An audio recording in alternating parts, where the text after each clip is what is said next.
nowhere is it more true than in health when you hear the phrase scale or fail.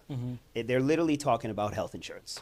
There is no in between. It's scale or you will fail. Yeah. Have you guys ever heard of Project 100?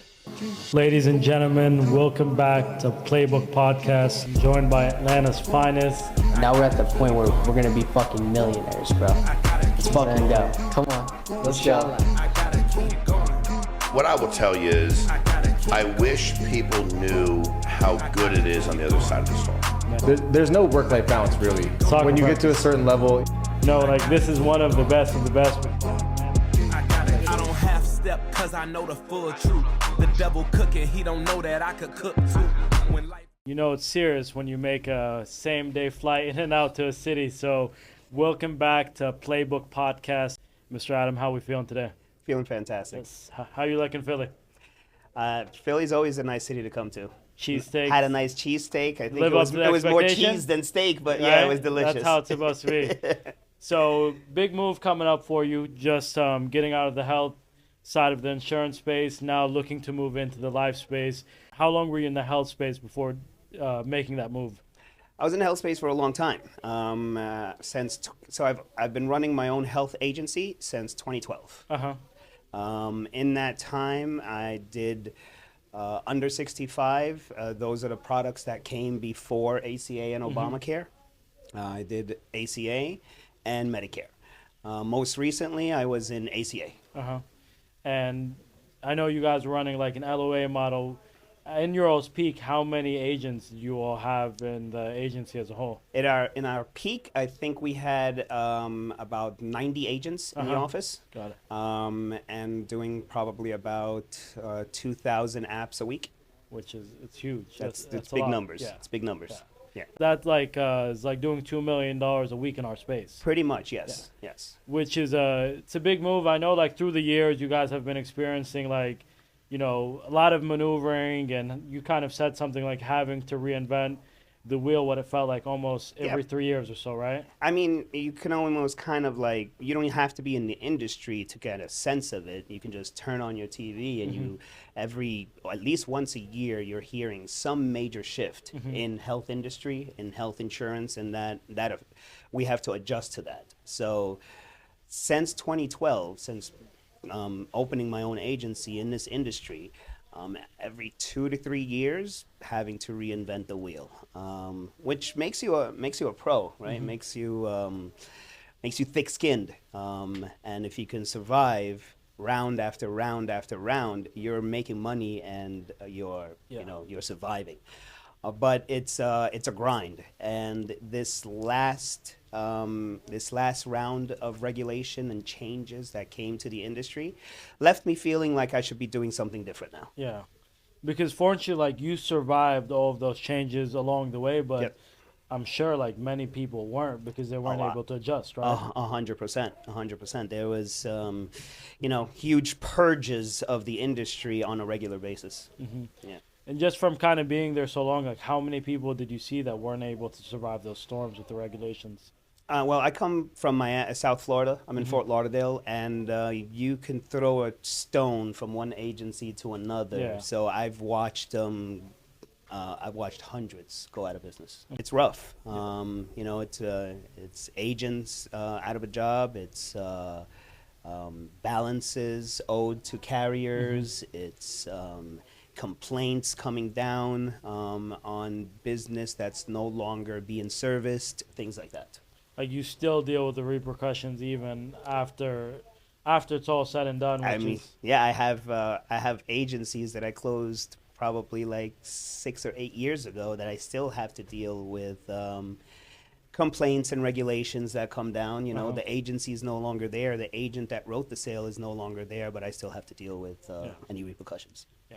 So I know this is a big move from you, going from not only just going from the health space to the life space, but also moving out of that LOA model to now into, this side of the model with the life space. What kind of intrigued you after so many years just being in the health space? Like, what was it that just like, hey, like it's time to start over? Mostly because where I have been most successful in health is making leaders, not followers. Yeah. So the leaders that I have been able to develop over the years, they're where I really see the win. And I'd rather have an agency where the entire model is focused on making leaders, making every single agent an owner, a leader, helping them reach the level of income that even I'm at. Yeah. So that's what I want to do now. Yeah, and that's the biggest thing. And I remember I was telling you this earlier at lunch. Like I had talked to somebody that was really successful in the health space, and they almost felt like they were holding people back that were working with them just because the opportunity for growth wasn't there. Did you feel that a lot when you were there? All the time. So our top writers, you know, we try to nurture them as much as possible, but eventually you lose them because they're top producers. Yeah. They're in that mindset. Yeah. They know what they're capable of. And eventually they reach a ceiling where they're not going to make any more than that on an LOA model. Yeah. And they're going to leave you for bigger and better pastures. And that has been kind of like the cycle. And I'd like to have those producers grow within the company instead of finding growth outside. Have the opportunity for Have the kind of a opportunity next level. exactly to have the opportunity to become owners themselves, Yeah. but under the umbrella of the system. Yeah. And then I understood, like, just from conversations with you and a couple other people in the health space, like, getting that leader to the next space is like opening them an office, running all their operation costs. Like, it's not just like an easy, hey, like, I want to elevate you. Like, No, a it's couple 6 figures a month are involved in that elevation, and with the wrong person, it's a Yes. big penalty to pay. it's a lot of risk. Just taking somebody from an agent to an owner in the health space is not a simple thing. The model itself is incredibly cash intensive, so it takes a lot of money to make the money. The investment that's required for a new agency or a new downline is pretty significant. So most are going to start very small so that they can handle the expenses. And that's an extremely slow grind because nowhere is it more true than in health when you hear the phrase scale or fail. They're literally talking about health insurance. Because there's only two options. There's no in between. There I'm is gonna no do in right. between. It's Yeah. scale or you will fail. Yeah. And then, like, the price for failing with the operations there is not just like, hey, I learned a lesson. It's like, It's hey, I learned a I learned a couple very $100,000 lesson. expensive lesson. Exactly. Yeah. Exactly. Now, when it comes down to, like, the product, like, we can both agree that the reason we like selling what we're selling is because it's a need-based product. 100%. What stood out to you so much more with the life product than it came down to the health product? Mainly because not only are you invested in acquiring the customer, training the agent, and keeping them engaged, but the customer is also invested. Yeah. They're paying into something that they are expecting value out of later. That's a different type of customer than one that is receiving a health insurance policy that may be subsidized by the government to the full amount, where they really don't feel a connection to that. They can just leave and go as they please. So really having a customer with more value was the biggest thing for me.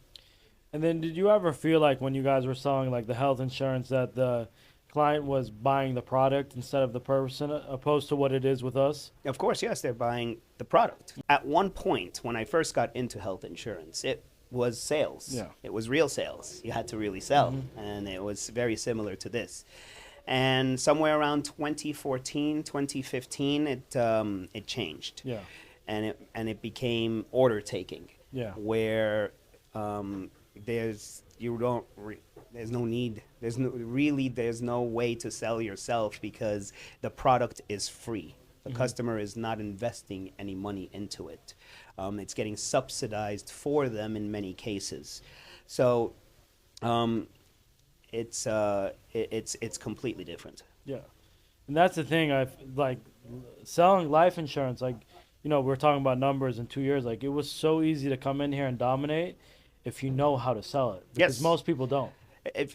So I think you need two things to sell life insurance, from what I have seen so far. You got to be able to sell. You just need sales. And sales is really just people skills. You got to be able to connect with another person. If you can connect with another person, then you can sell. And product knowledge. Just understand the product that you're selling and have confidence of the product that you're selling. I did Final Expense very briefly and unsuccessfully a while back. I just didn't have the right leadership and didn't have the right network to connect to, so it just didn't work out for me. But during that time, I learned how important the product is. Yeah. In the short time that we were selling Final Expense, we managed to, in the final weeks, sell a policy. And right after we decided that, hey, this is not working for us, we don't have the right support, we probably should not do this anymore, or we're going to lose more money. So we shut down the project, and it was a side project at the time. But right after we shut it down, we get a call on our health insurance line. And it is with a woman saying that we sold her a policy, her mom died, we sold her the wrong policy, she wants to know what's going on. So we figured, oh my God, we're about to get sued. We just sold this woman a health insurance policy, and she died, and now her daughter is going to tear us apart. We dig in and we realize that this customer was not sold on our health insurance side. She was sold for Final Expense, and she didn't know what her mom purchased. She just saw it was an Aetna policy. So we called her back, and we were able to provide this woman so much relief, so much comfort. She was crying over the phone when she first called, complaining and angry and upset because she just lost her mom, and her mom just purchased this policy. She didn't know what it was, and now her mom was gone. But her mom actually purchased a Final Expense policy. And now we were able to connect her to the claims department at Aetna, and she was able to redeem the full value of that Final Expense policy. And she called us back for weeks afterwards because of how grateful she was. The impact. It really felt great to have done something like that. Even if the project was not successful, I lost money, but just having that interaction, it showed me how important the product actually is. And that's my favorite thing, like the fact that it's a need-based product. Like, if you know how to talk on the phone, you have the product knowledge, like you said, you know how to find the client's why and why they filled it out, who they're doing it for. The product will essentially sell itself, opposed to with like health. It's like, hey, like, I'll just shop around with this company or this. Like on our side, it's like, we're dealing with great carriers, but they're buying the person that knows how to explain it. 100%, yes. So like that's my favorite thing, is that anybody with a work ethic can come in here and make it happen. Like even from your old side, like you guys are like way more crazy tech savvy than us. Like for us, like for guys like me and you, if we combine brains, like the whole industry's doomed. You know? Absolutely. So it's like that just shows you, like, you guys have all this crazy tech on that side. It's like for here, you just need to know how to talk and the product knowledge. Like something like that, it just, when you realize that all it takes is a work ethic, it's a game changer. And I know we were talking about, like, for example, the agents, right? For your all's agent side, like, what's an average commission or average salary that they'll make a month? Average salary is anywhere between like 6,000 to 10,000, depending on where you're working. Did you guys ever deal with like losing agents over time? The turnover on agents was absolutely maddening. Like we're constantly hiring because we're constantly losing agents. And it's just because like the opportunity that presented, like eat what you kill here, like you could rip the phone all day every day. This is amazing. I've never seen. I'm just absolutely blown away by what Ronnie has accomplished here, because Some of these agents are walking away with 20, 30, 40, $60,000 in 1 month. That, I mean, as an agency owner, it's amazing to be able to offer Yeah. that to your Yeah. agents and still be able to run an agency. You know, you can run your agency, you can grow your agency, but your agents are also growing with you. with you Yeah. at Yeah. a really amazing rate. Yeah.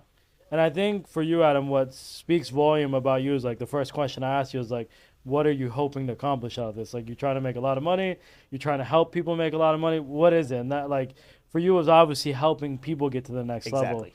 So that just shows you kind of like the opportunity that you have here, and you almost feel good that knowing, hey, I could teach this 21-year-old kid how to make 7 figures this year, to where you can't see that in health. Did that ever bother you at times? All the time, man. I was always looking for a creative way to make that happen for the agents, but there's just not enough meat on the bone. Yeah, to go around for everybody. Yes, there's not enough meat on the bone in health. You can only do so much. In regards to like just taking the switch from health to life, how much would you say that played a part into the move and the decision? I mean, that's so ultimately I want to be able to take care of my family, right? Yeah. I'd like to be able to retire comfortably the way Yeah. that I want. But I've been in the business long enough to know that I don't get to where I'm going if I don't make a bunch of millionaires along the way. Yeah. So I'd rather make millionaires than seek to be one myself. I've accomplished that many times over, and I don't need to focus on that. I'd like to focus on helping people accomplish that also. And that just shows you like the opportunity that we have. Like, that's when I opened my eyes, when I started seeing some of these kids that are 18, 20, 21. Insane, like, right? Insane. you can't do that anywhere. Like, it's I met an 18-year-old kid in his office not a few hours ago. He made $50,000.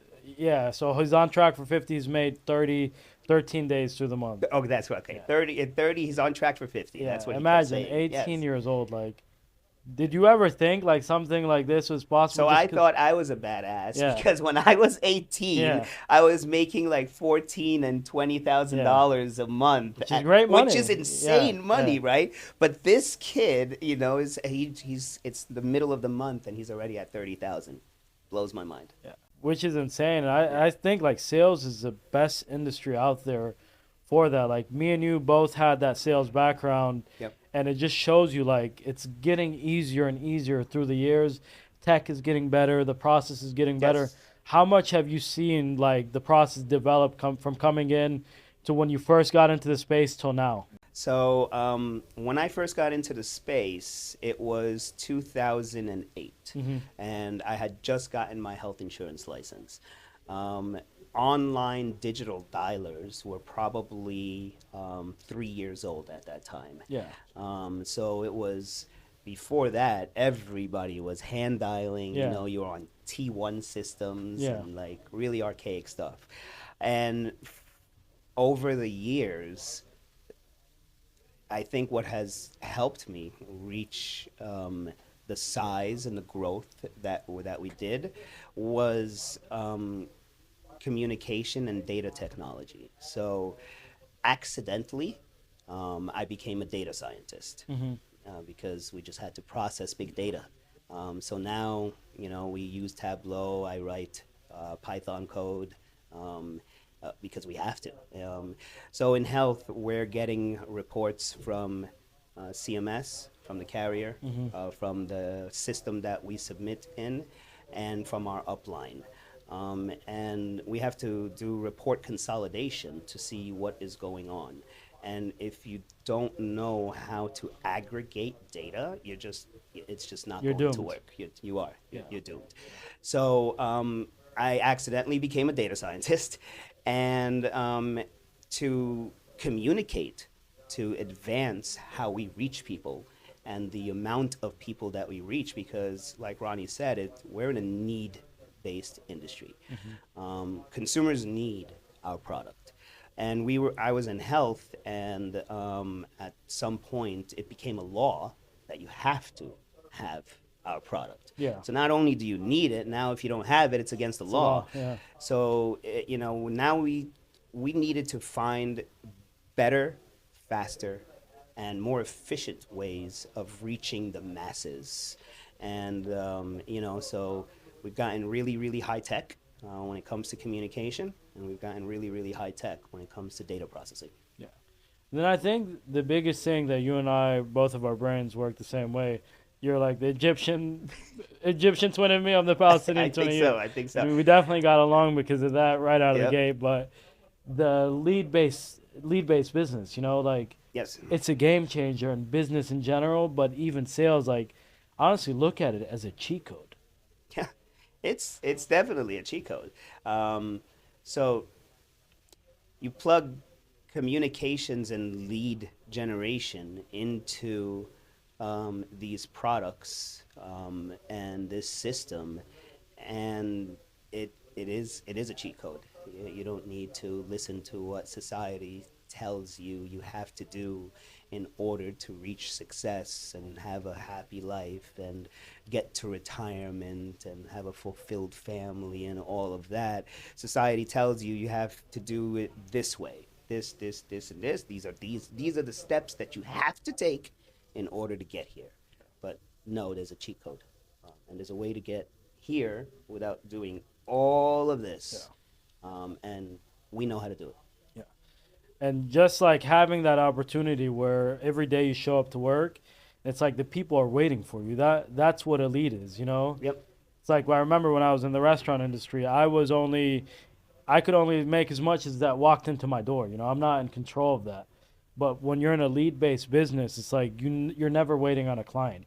The clients are coming to you, they're calling you, texting you on the CRM, you're calling them. Exactly. How much of a superpower did that feel like when being in sales? I mean, it's like having access to the country, and you just all you need to do is just dig into your leads, and you can reach the people that you need to reach without opening up a shop and waiting for somebody to walk in, or walking around and calling people, or talking to people on the street. Or like doing like what they do at MetLife or Mass Mutual. Yeah. Have you guys ever heard of Project 100? No. So that's how long were you there for? I was at MetLife for 3 months before I realized that this is not the way it's gonna work. So they do this for leads at these big, like multi-billion-dollar organizations. They have all their agents. They start off with their leads with a system called Project 100. They will have you write down 100 people that you know personally and have made personal contact with throughout your life. Like just to work on referrals. And then they'll have you call those people, each one, and ask them for 2 people. Oh, man. And then you'll have to ask them Yeah. for 2 people. And those are your leads. And you just continue going. Yes. And that's just crazy. Like, I don't know how companies are still in business. I doing cannot that. imagine how MetLife grew to be what it is doing that. But here's what it is. Here's what I suspect, right? These companies have been around for generations. Yeah. Multiple They're doing generations. something right. Yeah. No, that's how they used Yeah. to do it. I Yeah. think like if you think about it, our our Yeah. grandparents, great grandparents, their grandparents, they had zero access to anything that Yeah. we were doing, but some of these life insurance products were still around. So how did these life insurance companies, how did they sell at the time? Newspapers were probably the biggest way that information got around, so MetLife and all of these companies, they've been doing this Project 100 for the last 100 years. Yeah. It's just insane to Right? think that, like, we were talking about this. Like, I've never, like, between me and you, I've never offered my mom life insurance. Like, I we've would got never want to do that. I don't, I don't know if anybody's ever seen Groundhog's Day, right? Yeah. You don't want to be Ned Flanders, Yeah, like that's who everybody in the world thinks our life insurance agent. When when somebody who doesn't know this industry thinks of a life insurance agent, they're probably thinking of somebody like Ned Flanders, right?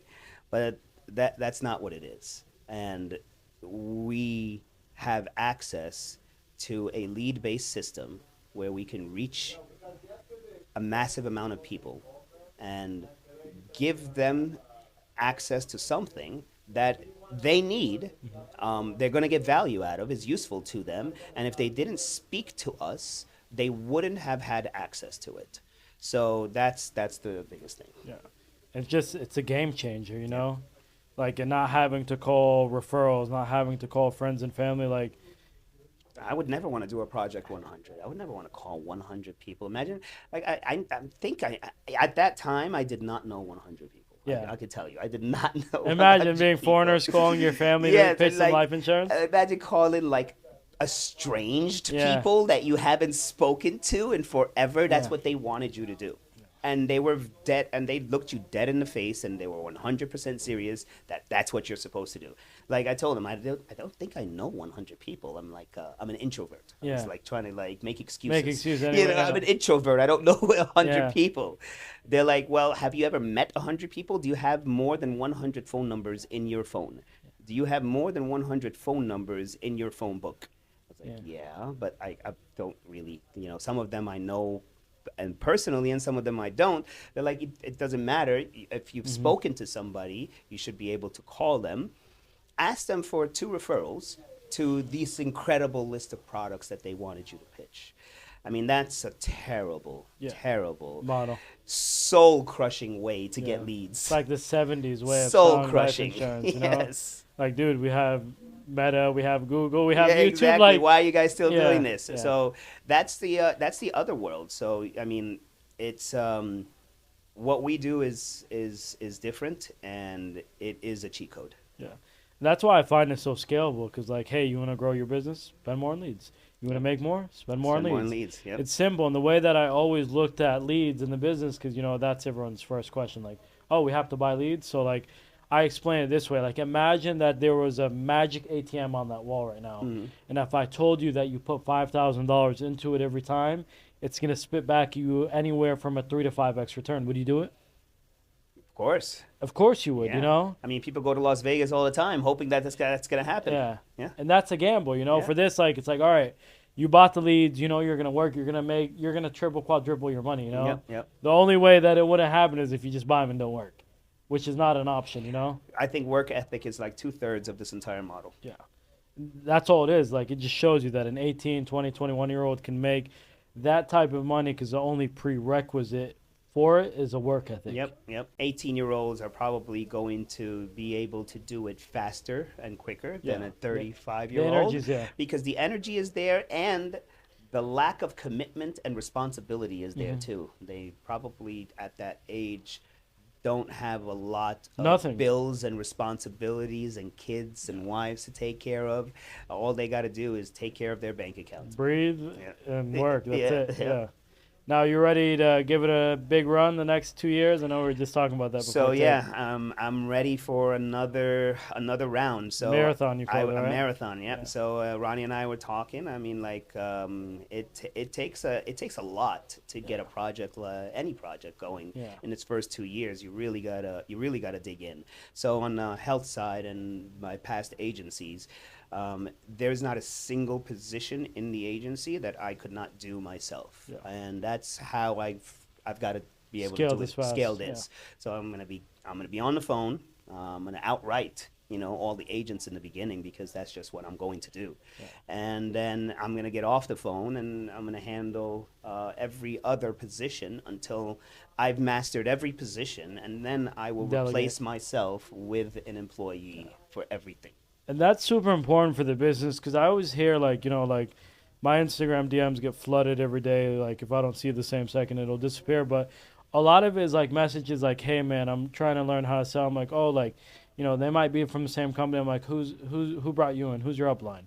So-and-so guy. And then you, like, look up their numbers. It's like 50,000 year to date, which is nothing. Like, we have people that can do that here in 3 weeks. And it's so important early on, because unless you know how to do it, you can't teach people how to get that results. Exactly. And it's very important early on, like you said, because you want to develop the good habits and the right way to do it right away. Because if you're doing it the wrong way, it's a lot easier to do it the right way and to develop good habits than it is to change bad habits Yeah. and doing it the wrong way back to the right way. So Yeah, just super important because like whatever you are is going to be the resemblance of your team, you know? exactly. You produce at a low level, so will your team. Like I always see that mistake just being passed down to the next person. It's like people think that they can come in and just start building out a team or whatever the case is. Like unless you knew how to sell at a high level, Yeah. like it's just not going to work out for the No, team. yeah, exactly. You might be able to recruit, you might be able to, cut a check, but are you going to be able to sustain that business? Are your agents going to produce? The answer is probably not. Yeah. Well, you know the drill here. It's 10K or die, and I, we'll li- see you. I like those. I like that. It's kind of like under the gun, like do or die. It's either you do it or die. So we'll catch you guys soon. Appreciate you being in the office with us today. Thank you, guys.